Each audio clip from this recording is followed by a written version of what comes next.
Hello lovely people, we are continuing Harry Potter and we're up to chapter 5, Diagon Alley.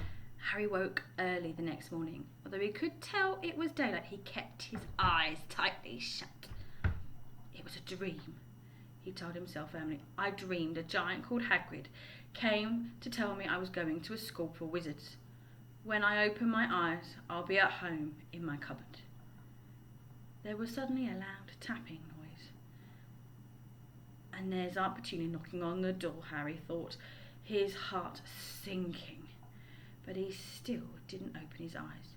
It had been such a good dream. Tap, tap, tap, tap, tap. All right, Harry mumbled, I'm getting up. He sat up and Hagrid's heavy coat fell off him. The hut was full of sunlight. The storm was over. Hagrid himself was asleep on the collapsed sofa, and there was an owl rapping its claws on the window, a newspaper held in its beak. Harry scrambled to his feet, so happy he felt as though a large balloon was swelling up inside him. He went straight to the window and jerked it open. The owl swooped in and dropped the newspaper on top of Hagrid, who didn't wake up. The owl then fluttered onto the floor and began to attack Hagrid's coat. Don't do that! Harry tried to wave the owl out of the way, but it snapped its beak fiercely at him and carried on savaging the coat. Hagrid, said Harry loudly, there's an owl! Pay him! Hagrid grunted into the sofa. What? He wants paying for delivering the paper. Look in the pockets. Hagrid's coat seemed to be made of nothing but pockets. Bunches of keys, slug pellets, balls of string, mint humbugs, tea bags. Finally, Harry pulled out a handful of strange-looking coins. Give him 5 nuts, said Hagrid sleepily. Nuts? The little bronze ones. Harry counted out 5 little bronze coins, and the owl held out its leg so he could put it in the little leather pouch tied to it.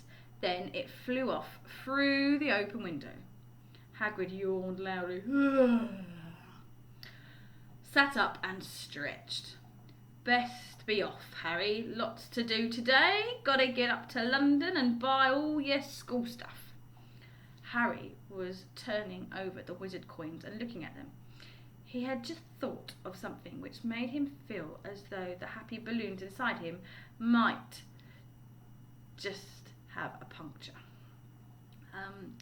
Hagrid, said Hagrid, who was pulling on his huge boots. I haven't got any money, and you heard Uncle Vernon last night. He won't pay for me to go and learn magic.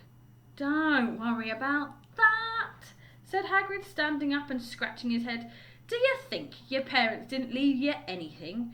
But if their house was destroyed, they didn't keep their gold in a house, boy. Nah, first stop for us is Gringotts, Wizard's Bank. Have a sausage. They're not bad cold, and I wouldn't say no to a bit of your birthday cake neither. Wizards have banks?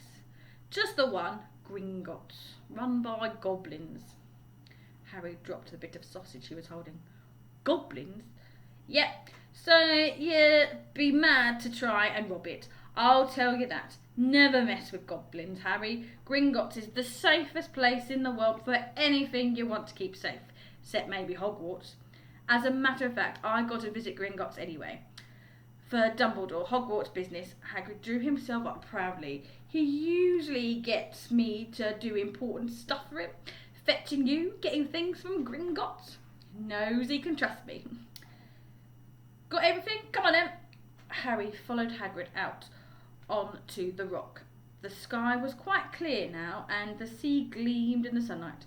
The boat Uncle Vernon had hired was still there, with a lot of water in the bottom after the storm. How did you get here? Harry asked, looking around for another boat.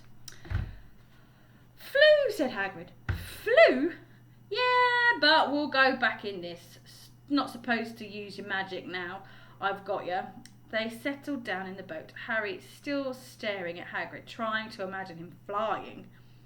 Seems a shame to row, though, said Hagrid, giving Harry another of his sideways looks.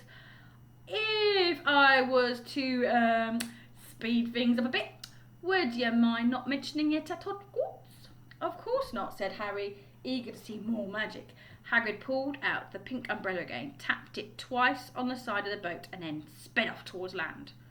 Why would you be mad to try and rob Gringotts? Harry asked. Spells, enchantment, said Hagrid, unfolding his newspaper as he spoke. They say there's dragons guarding the high security vault, and then you got to find your way. Gringotts is hundreds of miles under London, see? Deep under the ground. You'd die of hunger trying to get out, even if you did manage to get in. Harry sat and thought about this while Hagrid read his newspaper, the Daily Prophet. Harry had learnt from Uncle Vernon that people liked to be left alone while they did this, but it was very difficult. He'd never had so many questions in his life. Mystery of magic, messing things up as usual, Hagrid muttered, turning the page. There's a Ministry of Magic? Harry asked before he could stop himself. Course, said Hagrid. They wanted Dumbledore for minister, of course, but he'd never leave Hogwarts. So old Cornelius Fudge got the job, bungler if ever there was one. So he pelts Dumbledore with owls every morning asking for advice. But what does the Ministry of Magic do? Well, their main job is to keep it from the muggles that there's still witches and wizards up and down the country. Why? Why? Blimey, Harry, everyone will be wanting magic solutions to their problems. Nah, we're best left alone. At this moment, the boat bumped gently into the harbour wall. Hagrid folded up his newspaper and they clambered up the stone steps onto the street. Passers-by stared a lot at Hagrid as they walked through the little town to the station.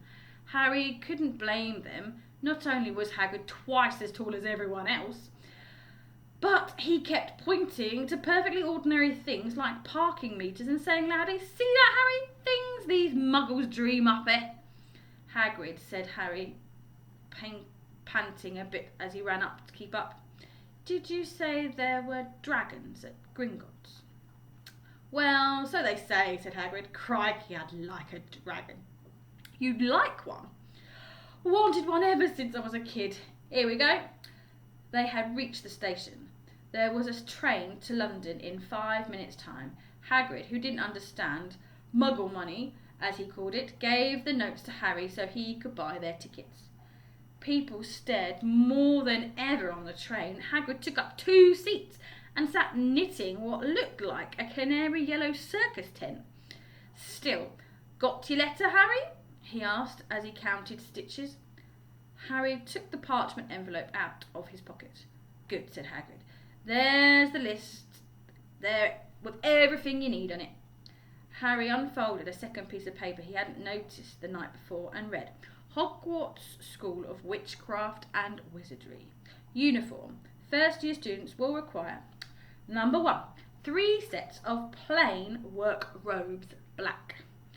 Number 2, 1 plain pointed hat, black, for day wear. Number 3, 1 pair of protective gloves, dragon hide or similar. Number 4, 1 winter cloak, black, silver fastenings. Please note that all pupils' clothes should carry name tags. Set books. All students should have a copy of each of the following. The Standard Book of Spells, Grade 1 by Miranda Goshawk. A History of Magic by Bathilda Bagshot. Magical Theory by Adelbert Waffling. Names. A Beginner's Guide to Transfiguration by Emmerich Switch. 1000 Magical Herbs and Fungi by Phillida Spore. Magical Drafts and Potions by Arsenis Jigger. Fantastic Beasts and Where to Find Them by Newt Scamander. The Dark Forces, A Guide to Self-Protection by Quentin Trimble. Other equipment. 1 wand, 1 cauldron, pewter, standard size 2. 1 set glass or crystal vials. 1 telescope. 1 set of brass scales. Students may also bring an owl or a cat or a toad. Parents are reminded that first years are not allowed their own broomsticks. Can we buy all this in London? Harry wondered aloud. If you know where to go, said Hagrid. And I'm going to leave it there. Catch us again for the next part of chapter 5. See you again soon.